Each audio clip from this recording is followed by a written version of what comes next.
और आइए देखते हैं आज की पहली खबर।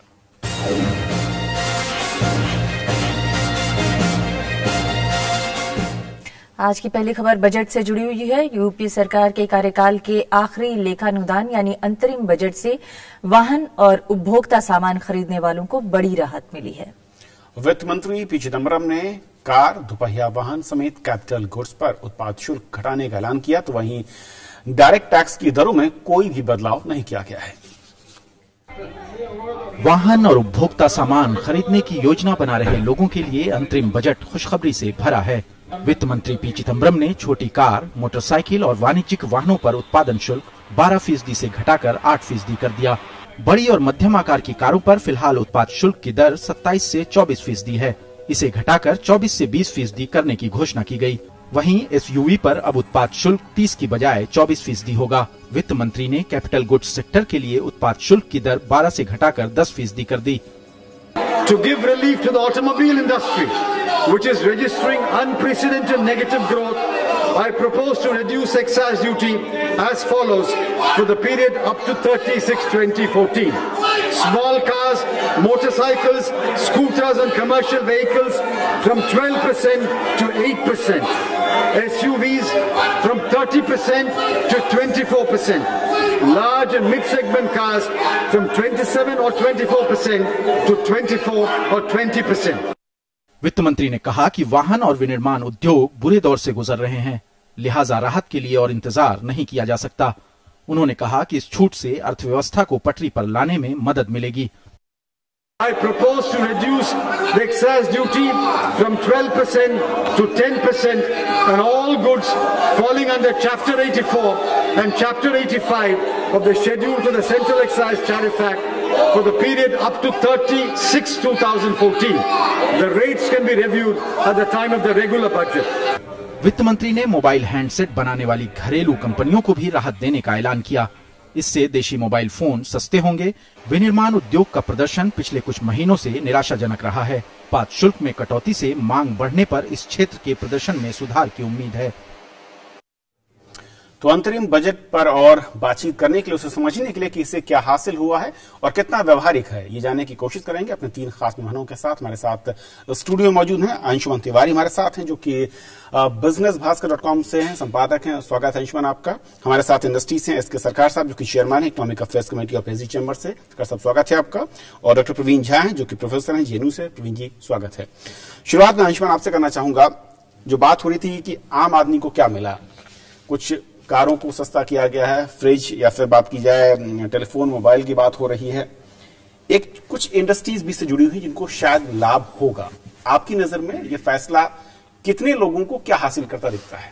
देखिए, अंतरिम बजट मैंने पहली बार इतने बड़े पैकेज के साथ आया अंतरिम बजट कई सालों बाद देखा है। ये जिस चैप्टर 84-85 की बात की है वित्त मंत्री ने और जिसमें 2% का duty reduction across the board किया गया है, ये बहुत बड़ा चैप्टर है एक्साइज का। इस चैप्टर के अंडर में आपकी बहुत सारी कैपिटल गुड्स मशीनरी आती है जो डायरेक्टली और इनडायरेक्टली बहुत सारे सामानों की लागत को प्रभावित करती है। और चैप्टर 85 में भी वही चीजें हैं कि छोटी मशीनरी आती है। तो ये एक चैप्टर के बेस पर जो ड्यूटी रिडक्शन है, ऐसी परंपरा पिछले कई सालों से बजटों में नहीं देखी गई, पहली बात। दूसरी बात, कभी भी हमने ऑटोमोबाइल सेक्टर को ऐसे अक्रॉस द बोर्ड पैकेज आते नहीं देखे। हमने हमेशा देखा कि ऑटोमोबाइल सेक्टर को सर्टेन सेगमेंट में छोटी कारें, इतने सीसी के इंजन, इस साइज की कारें, लेकिन पहली बार एसयूवी जैसा सेगमेंट जिसको नॉर्मली लग्जरी सेगमेंट कहा जाता है, उस पर इतनी स्टीप ड्यूटी रिडक्शन किया गया, वो भी एक अंतरिम बजट में जिसकी अवधि केवल 4 महीने। लेकिन अंशुमन, ये जो आप कह रहे हैं, सबको यही हैरानी हो रही है कि आखिर एसयूवीज में इतनी छूट देने का मकसद सरकार का क्या हो सकता है? मध्य वर्ग को ज्यादा लुभाना इसका मकसद है। वो जो पूरा का पूरा एक शहरी वर्ग जो पिछले 2-3-4 साल से महंगाई और हर तरह की समस्याओं की शिकायत करता दिखाई दे रहा था, उस वर्ग के लिए इस बजट के जरिए कुछ ऐसी जमीन तैयार की गई है जो आने वाले समय में थोड़ा सा एक्सपेंडिचर को किक स्टार्ट करेगी और परोक्ष रूप से ही उद्योगों को भी मदद करेगी। क्योंकि जब आप कैपिटल गुड्स में बड़े पैमाने पर ड्यूटी रिड्यूस करते हैं तो उसका लाभ कई सारी उद्योगों को मिलता है। तो कोशिश की गई कि एक तो मध्य वर्ग को एक मैसेज जाए कि बाजार में कुछ ऐसी चीजें सस्ती हो रही जो एस्पिरेशंस को डील करती हैं, क्योंकि देखिए बड़े पैमाने पर महंगाई को नियंत्रित करना वित्त मंत्री के अधिकार क्षेत्र से और उनकी क्षमताओं से बाहर हो चुका है। तो एक तो एस्पिरेशंस को सपोर्ट करने वाले वो सारे उत्पाद जिसमें कि आपके घर का मिक्सर ग्राइंडर से लेकर कंबल तक, कंबल बनाने की मशीन से लेकर मीट प्रोसेसिंग का सामान से लेकर कार तक आती है, वो जो मैन्युफैक्चरिंग का एक बड़ा हिस्सा है, एक तो उसको फोकस करने की कोशिश की गई और दूसरा एक बड़ा मैन्युफैक्चरिंग बोनांजा है। पहली बार हमने मैन्युफैक्चरिंग सेक्टर के लिए रियायत का इतना बड़ा पैकेज सिर्फ 2 पैराग्राफ में देखा है।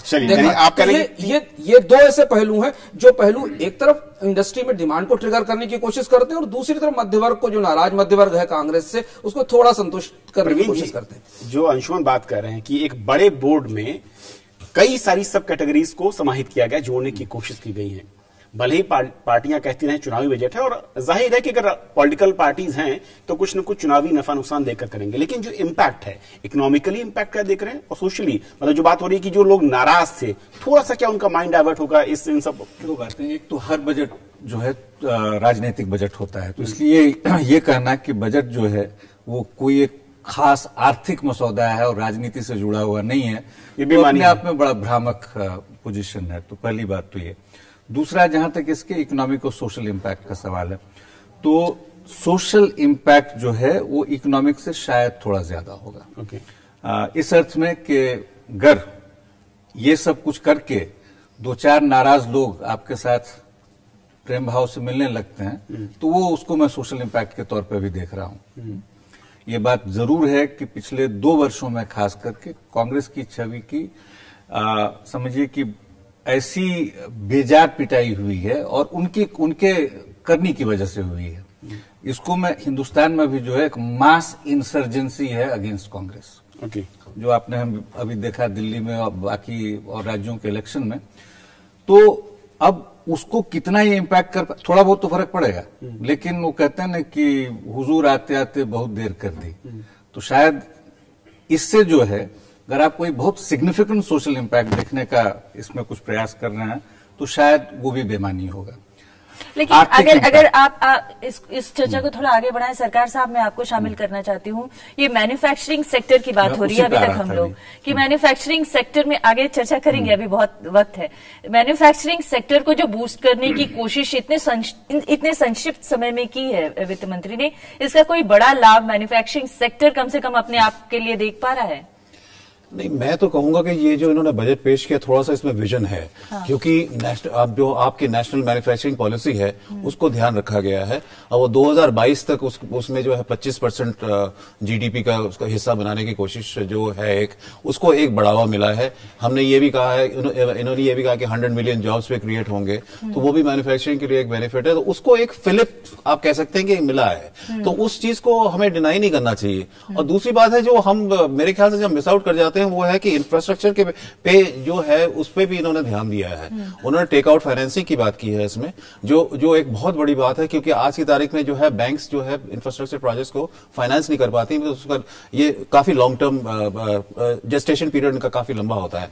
तो इसकी वजह से वो उस चीज के बारे में कम से कम इन्होंने टच तो किया है। और एक जो है इन्होंने जो एक 10 कमांडमेंट्स कहूंगा मैं, जो उन्होंने विजन फॉर द फ्यूचर उन्होंने जो 10 कमांडमेंट्स दिए हैं, अगर इसको फॉलो होता है तो शायद मेरे हिसाब से एक रास्ता, एक रोड मैप जो है बना है। तो उसको आगे कैसे जो नेक्स्ट गवर्नमेंट आएगी उसको कैसे उसको लेगी और कहां उसको आगे बढ़ाएगी ये तो, पर एक कम से कम एक जो आप कहिए कि रास्ता दिखाया गया, एक कैंडल जो है, एक मोमबत्ती जो है सामने रखी गई है कि इस रास्ते पे आप चलिए। लेकिन मैन्युफैक्चरिंग सेक्टर को लेकर जो सबसे बड़ी चिंता थी कि मंदी के दौर से गुजर रहा है, प्रवीण जी इकोनॉमिक्स के लिहाज से समझाइए कि असल में जो ये टैक्स रिडक्शन की बात हुई है, जो अगर गेट की बात करूं 12 से 10 किया गया है, बड़े एक्साइज ड्यूटी कम की गई, ये जो मनी है, क्योंकि मनी क्रंच दिख रहा है, सरकार इसको लेकर चिंता भी जाहिर कर रही है, ये आएगा कहां से? जो अभी उनकी तिजोरी में जो इसकी वजह से परेशानी होगी, नहीं, अगले 4 महीने के लिए उस परेशानी को नहीं देख रहे, नंबर 1। क्योंकि अगर आप देखिएगा कि अगर टैक्स जीडीपी रेशियो है, जो पिछले साल के बजट में जो बजट एस्टिमेट था वो था कि भाई 10.9% ऑफ जीडीपी, एक तो जीडीपी की रफ्तार घटी है, उसके बावजूद जो आपका टैक्स जीडीपी रेशियो घट के अभी जो रिवाइज एस्टिमेट है एक्चुअल उससे भी कम होगा, ये है 10.2% ऑफ जीडीपी। तो 0.7% ऑफ जीडीपी का जो उसमें खामियाजा है वो काफी बड़ा खामियाजा है। तो लेकिन ये जो बजट एक इंटरिम बजट कम पॉलिटिकल मैनिफेस्टो भी था।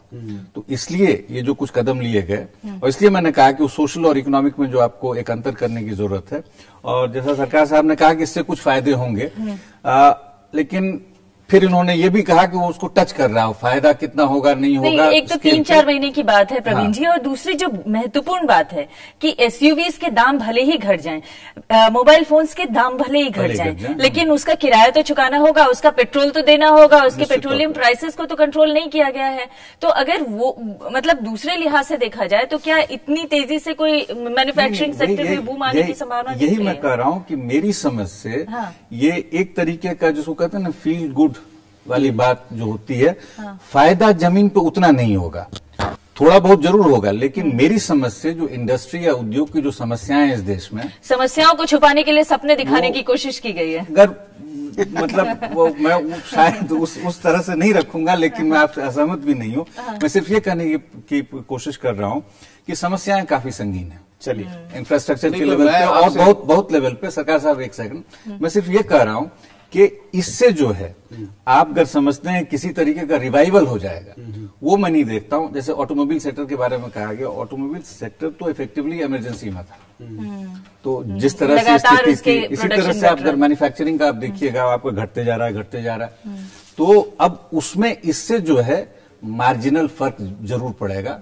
वो कहते हैं ना कि वो जो है मरते हुए स्थिति में अगर आप थोड़ा भी कुछ दिखा दें तो शायद, तो उस तरीके से अगर इसको देखा जाए, इसको जो है उसके अलावा जो आप इन्होंने कहा ना रोड मैप, ये रोड मैप तो पिछले 10 साल से बोल रहे हैं। ये जो 10 बातें आज कही गई, ये तो कम से कम 10 वर्षों से मैं सुन रहा हूं। अंशुमन कुछ कहना चाह रहा है, उसके बाद मैं आगे बढ़ूं अगले सेक्टर। मैं कहना चाह रहा हूं कि ये बजट बहुत कायदे की पॉलिटिक्स से बुना गया है, और मैं आपको क्लैरिफाई करूंगा एक एक प्रोविजन पे कि इसमें पॉलिटिक्स कहां दिखती है। मोदी के एजेंडे में मैन्युफैक्चरिंग टॉप पर है। मोदी के भाषणों में लगातार ये बात कही जाती है कि इस देश को मैन्युफैक्चरिंग चाहिए। तो ये पूरा का पूरा बोनांजा उस मैन्युफैक्चरिंग के आसपास रचा गया है। महत्वपूर्ण बात है कि देखिए हर बजट के 4 बड़े पर्सपेक्टिव होते हैं। एक उसका मैक्रो पर्सपेक्टिव होता है, एक उसका कंज्यूमर पर्सपेक्टिव होता है, एक उसका इन्वेस्टमेंट पर्सपेक्टिव होता है, और एक उसका पॉलिटिकल पर्सपेक्टिव होता है।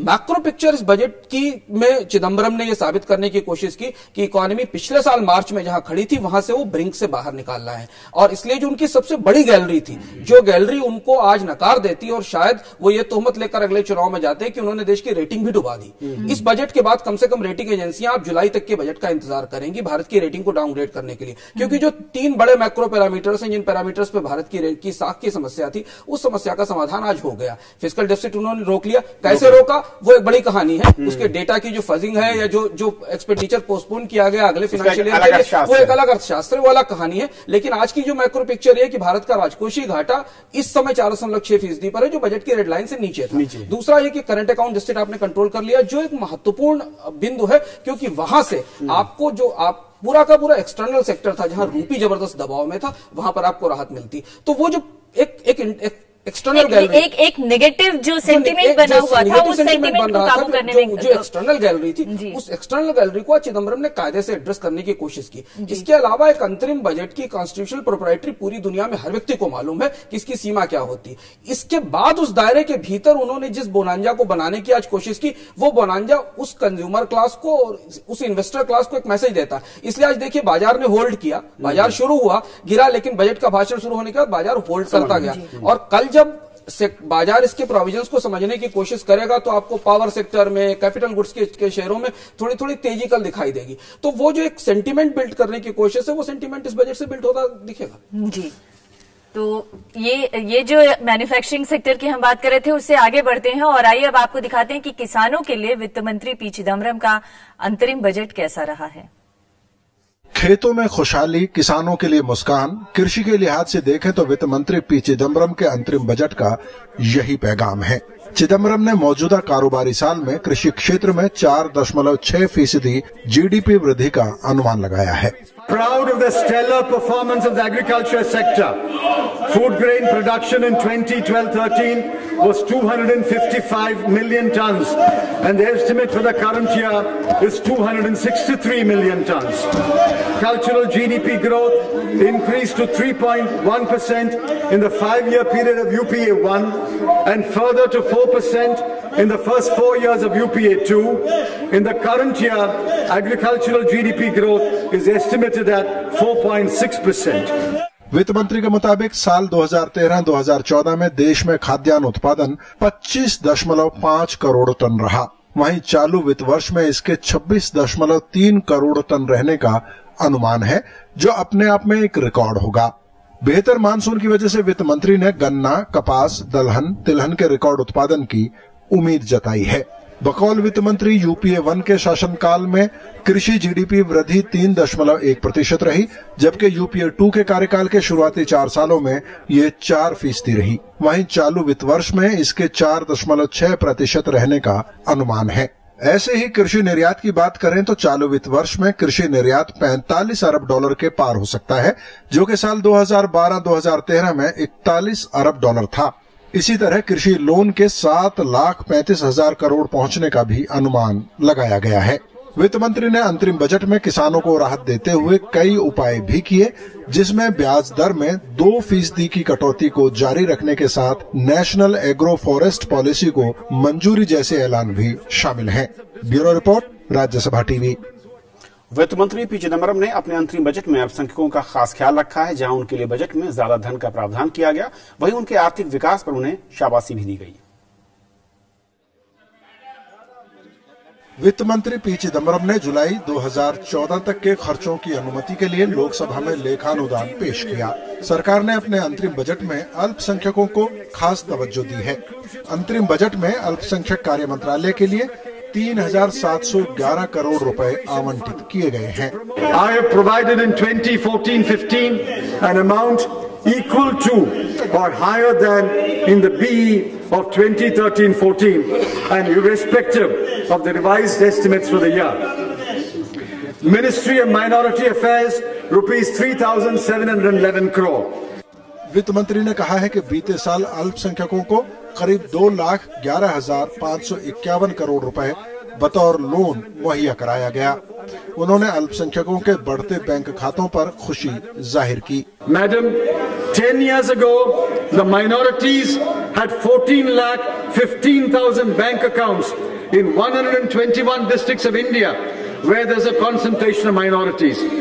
At the end of March 2013, they had 43,52,000 accounts, and the volume of lending had soared from rupees 4,000 crore to rupees 66,500 crore.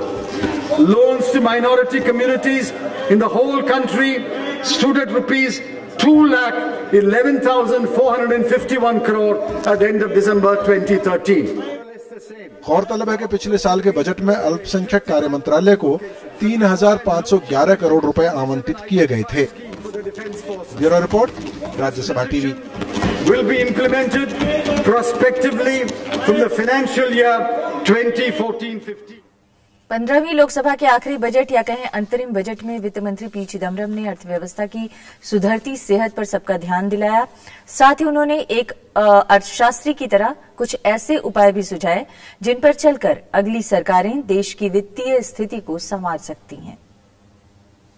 वित्त मंत्री पी चिदम्बरम ने साल 2014 के लिए अर्थव्यवस्था की जो तस्वीर पेश की, उसमें आशा भी थी और चेतावनी भी। उन्होंने विनिर्माण क्षेत्र में घटते निवेश पर चिंता जताई। उन्होंने आरबीआई से अपील की कि महंगाई पर नियंत्रण रखते वक्त उसे विकास पर भी ध्यान देना चाहिए। चिदम्बरम ने विनिर्माण क्षेत्र में निवेश के लिए सार्वजनिक और निजी क्षेत्र की भागीदारी पर जोर दिया। उन्होंने नीतियों में शिथिलता के आरोपों को भी खारिज किया। I reject the argument of policy paralysis. Just as there are business cycles, there is a cycle around the trend growth rate of an economy. Over a period of 33 years, the trend growth rate in India has been 6.2%. Chidambaram ने अर्थव्यवस्था की दिशा पर संतोष जताते हुए कहा कि साल 2013-14 की आखिरी 2 तिमाहियों में विकास दर 5.2% रहेगी। उनके मुताबिक वित्तीय घाटे पर भी नियंत्रण लग रहा है और ये इस वित्त वर्ष में 4.6% पर रहेगा। उन्होंने उम्मीद जताई कि अगर हम दिशा से न भटके तो साल 2017 तक वित्तीय घाटा जीडीपी के 3% तक आ सकता है। चालू खाते के घाटे पर भी लगाम लगी है। इस वित्त वर्ष के अंत तक ये $45 बिलियन होगा, जबकि 2012-13 में ये घाटा अपने रिकॉर्ड स्तर $87.8 बिलियन था। The economy is more stable today than what it was 2 years ago. The fiscal deficit is declining. The current account deficit has been constrained. Inflation is moderated. The quarterly growth rate is on the rise. The exchange rate is stable. Exports have increased and hundreds of projects have been unblocked. 15वीं Lok Sabha के आखिरी budget भाषण में चिदम्बरम ने अपनी सरकार की उपलब्धियां भी गिनाई। उन्होंने कहा कि यूपीए सरकार के 10 सालों के शासनकाल में देश की विकास दर 6.2% रही, जबकि एनडीए के शासनकाल में औसत विकास दर 5.9% थी। इसके साथ चिदम्बरम ने एक 10 सूत्रीय रोड मैप भी पेश किया और सारी पार्टियों से अपील की कि देश की प्रगति के लिए उनके दिखाए लक्ष्यों को ध्यान में रखे। Bureau report, Rajya Sabha TV. और वापस लौटते हैं अपनी चर्चा में। सरकार साहब, क्योंकि आखिरी बजट सरकार का और जो बातें चिदम्बरम साहब ने आखिरी में इस पूरी स्टोरी में हम देख रहे थे, तमाम जो इंडिकेटर्स थे वो पॉजिटिव ट्रेंड की तरफ बढ़ते हुए दिखाई दिए हैं। फ्यूचर की बात भी कही गई है। इंडस्ट्री की अगर मैं बात कहूं, ओवरऑल जो है परफॉर्मेंस अगर मैं कहूं, उसे किस तरीके से देखती है और कौन से वो अभी भी मेजर पॉइंट्स है जहां पर आपको लगता है कि अगले 6 महीने आने वाली सरकार के लिए मुश्किल होगा, उन्हीं रास्तों पर आगे बढ़ना होगा? मैं दोबारा दोहराना चाहूंगा कि मेरे को इस बजट में थोड़ा सा इंटेलेक्चुअल इनपुट नजर आ रहा है।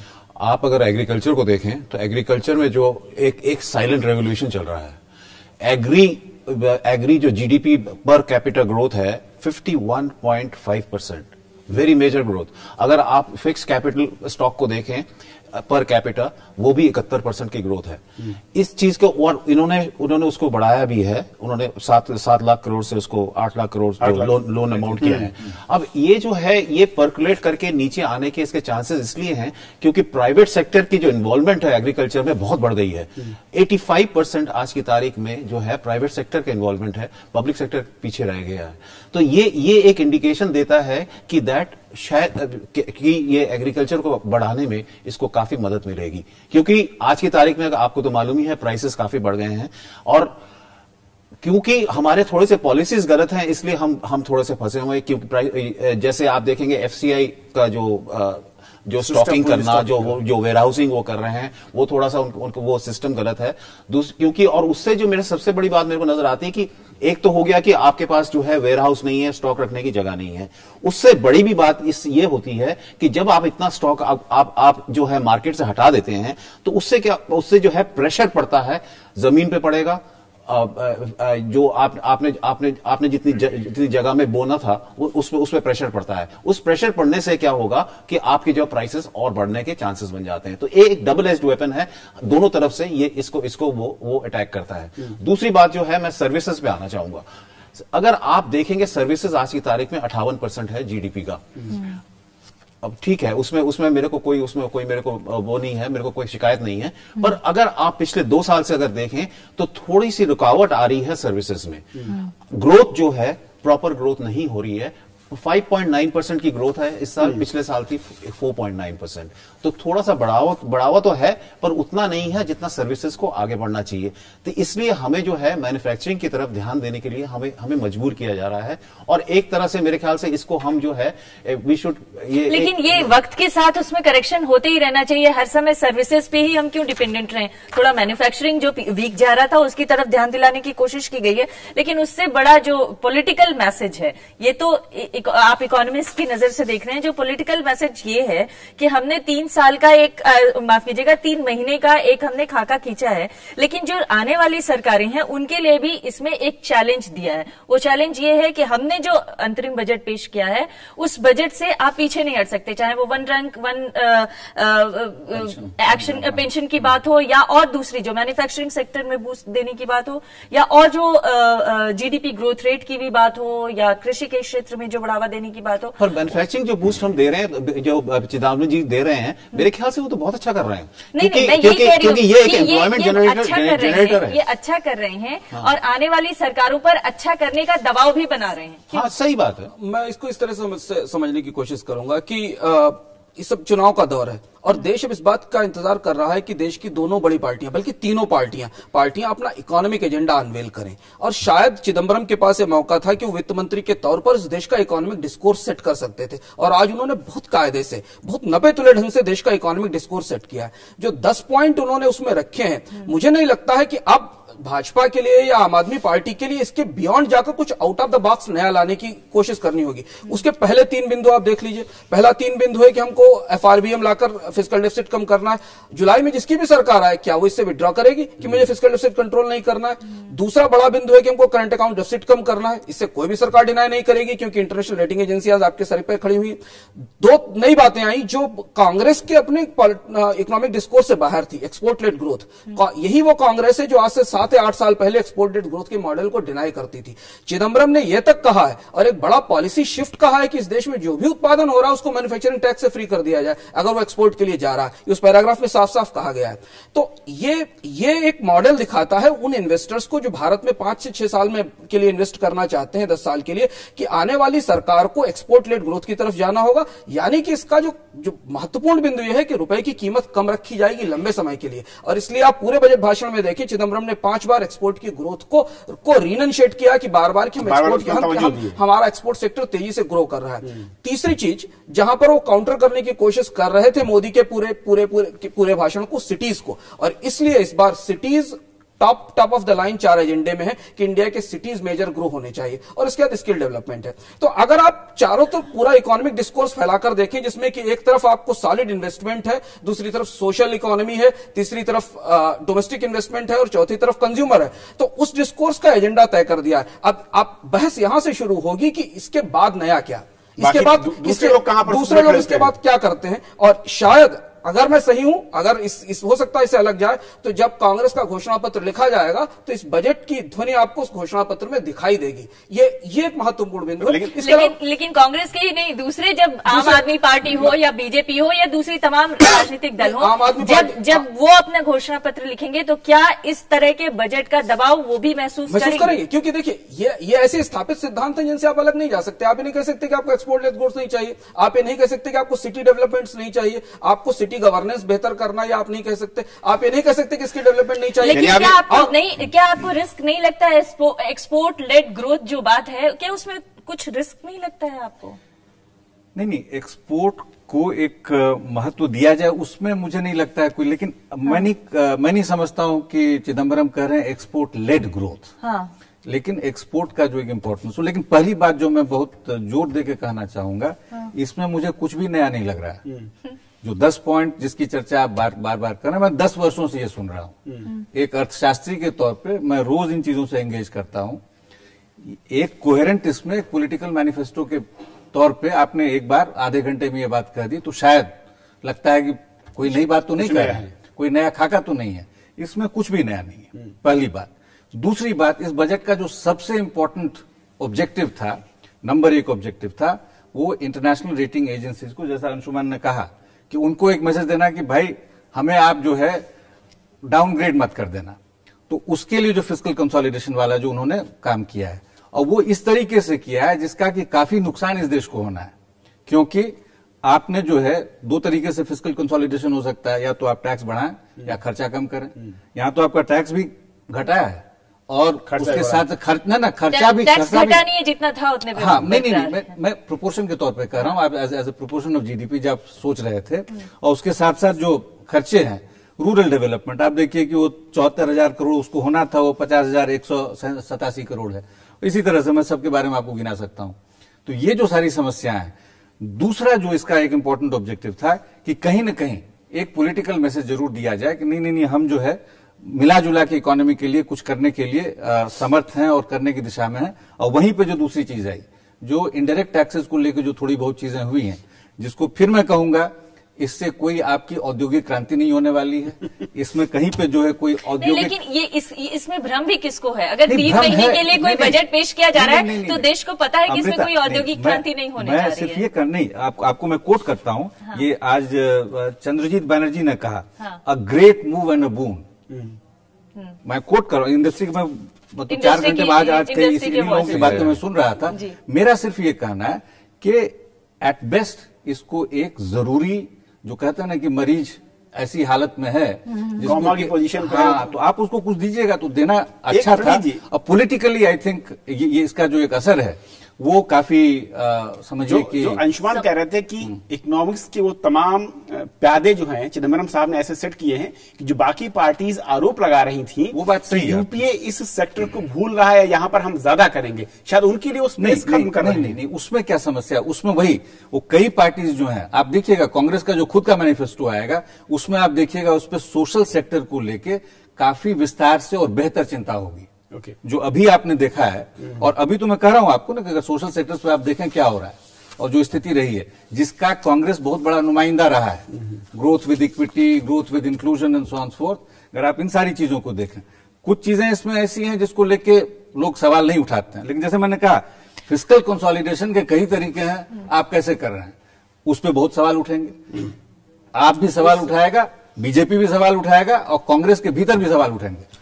इस बजट का जो सबसे डार्क साइड है, ये तो मैं आपको अलग अलग नजरिए से बजट को देखा, बजट एक बड़ी एक्सरसाइज है भारत में, उसको हर नजरिए से समझना चाहिए। इस बजट का एक डार्क साइड है, जो डार्क साइड ये है कि ये जो डेटा जिसका कंजम्पशन रेटिंग एजेंसी कर रही है, वो डेटा कितना फैक्टफुल है, ये 3 महीने 4 महीने बाद पता चलेगा। क्योंकि चिदम्बरम ने इस बार एक ऐसा बजट पेश किया, मुझे आश्चर्य हुआ कि चुनाव की तरफ जाती हुई सरकार एक ऐसा बजट पेश कर रही है जो अपना पूरा प्लान एक्सपेंडिचर भी कंज्यूम नहीं कर पाती। और चिदम्बरम ने कहा कि हम अपना पूरा प्लान एक्सपेंडिचर नहीं कर पाए। इसकी वजह यह है कि पिछले 6 महीने में 7 महीने में जबरदस्त स्क्वीज हुआ है, जो कि चुनाव के वर्षों में आमतौर पर नहीं देखा जाता। तो इसलिए जिस ग्रोथ की कमी के लिए वो दुनिया भर के कारणों को जिम्मेदार ठहरा रहे थे, दरअसल वित्त मंत्री ने खुद उसकी गर्दन मरोड़ी, क्योंकि इंडिया में जो मेजर ग्रोथ मल्टीप्लायर है वो सरकार का अपना खर्च है, और सरकार ने ही पिछले 1 साल में अपना पूरा खर्च सिकोड़ लिया। और उसकी पॉलिटिकल वजह, अंशुमान आपको बेहतर पता है, उसकी पॉलिटिकल वजह भी है। उसकी पॉलिटिकल वजह से ज्यादा उसकी वजह ग्लोबल रेटिंग एजेंसियां हैं, जो लगातार ये देख रही थी कि अगर आपका फिस्कल डेफिसिट 4.8 से ऊपर जाता है तो यहां पर ग्रोथ को गिरने के लिए चिदम्बरम स्वयं को जिम्मेदार उनको मानना चाहिए। और इसीलिए आज वो एक बिल्कुल नई थ्योरी लेकर आए कि ट्रेंड ग्रोथ से कंपेयर करिए। अब ये नई थ्योरी आप ईयर ऑन ईयर ग्रोथ से कंपेयर करेंगे कि आप 10 साल पुरानी ग्रोथ से कंपेयर करेंगे ट्रेंड ग्रोथ से, तो ये थ्योरी बहुत सारे लोगों को समझ में नहीं आई। लेकिन ये बजट के आंकड़े होते हैं, और बजट के जो आंकड़े हर 3 महीने बाद 4 महीने बाद कुछ दूसरी तस्वीर लेकर आते हैं। जो की टेक आउट है, जो सबसे बड़ा टेक आउट है इस बजट का, मेरे हिसाब से वो ये है कि भारत का जो एक्सटर्नल सेक्टर है, जहां से हमारे यहां संकट घुसता है, भारत के दुनिया के हर देश में संकट की कुछ विधान तय है। यूरोप का संकट बैंकों से आता है, भारत का संकट विदेशी मुद्रा से आता है। वहां पर पिछले 8-9 महीने के मैनेजमेंट ने हमें बहुत रिलीफ दिया है, और उस रिलीफ की वजह है कि आज आप ग्लोबल करेंसी के मामले में और विदेशी मुद्रा प्रबंधन के मामले में बेहतर स्थिति में, ये पिछले 7-8 महीने का एक बड़ा रिलीफ है, जो कि बड़े पैमाने पर लोगों को कॉन्फिडेंट करता है। नहीं, अंशुमन में से एक क्वालिफिकेशन छोटा सा मैं कहना चाहूंगा। इसमें 3 चीजें थी। एक तो मैनेजमेंट का जहां तक सवाल उठता है, वो गोल्ड इंपोर्ट पे जो कर्ज था, तो वो एक सिग्निफिकेंट चीज थी। उसके अलावा 2-3 छोटी चीजें हुई, लेकिन जो हमारा सीएडी कम हुआ उसमें एक महत्वपूर्ण कारण है कैपिटल गुड्स के इंपोर्ट का कमना, और उससे फिर आपके ग्रोथ पे असर हुआ है। वित्त मंत्री ने खुद ही कहा कि साहब ये जो स्थिति बनी वो क्यों बनी। और उसके अलावा जो एक बहुत महत्वपूर्ण चीज थी कि सीरिया पे हमला नहीं हुआ, अगर वो हो गया होता तो आपकी ये सारी चीजें हवा हो जाती। क्यों? क्योंकि उस समय आपका रुपया जो है वो शायद $75 के हिसाब से 75 के आसपास घूम रहा होता। नहीं, इसलिए मैं कह रहा हूँ। एक आखिरी रिएक्शन में चाहूंगा सिटार साहब, आपके हिसाब से चलते की टेक क्या है इस पूरे बजट में? नहीं, देखिए, ग्रोथ को तो देखिए रोका गया है ना। अगर आप जब फिस्कल कंसोलिडेशन की बात करेंगे, और ये चीज हमें नजर भी आई, अगर 12-13 के आप आंकड़े देखें, उसके बाद जो है अगर आप फर्स्ट क्वार्टर में जाएंगे 2013-14 में, आपकी जीडीपी ग्रोथ है 4.4%। वो उसका कारण ही ये था कि आपने सारे खर्चों को कंप्रेस किया। खर्चों को कंप्रेस करना बहुत सही बात नहीं है। आपको जो है डाउनसाइज जो है, हमें हर चीज में हम डाउनसाइज क्यों करते खर्चे को, हम राइट साइज क्यों नहीं करते उसको? इस चीज का जब तक हम फर्क नहीं समझ पाएंगे, तब तक हमें आगे बढ़ने के लिए हमें बहुत मुश्किलात हो। चलिए, बहुत बहुत शुक्रिया आप तीनों मेहमानों का हमारे साथ इस अंतरिम बजट पर बहुत ही बारीकी के साथ अलग अलग पहलुओं को समझाने के लिए, कि उसके पॉजिटिव पॉइंट्स क्या है, पॉजिटिव साइड क्या है, उसका नेगेटिव साइड क्या है। बहुत बहुत शुक्रिया आपका। जी, तो ये थी आज की हमारी पहली खबर।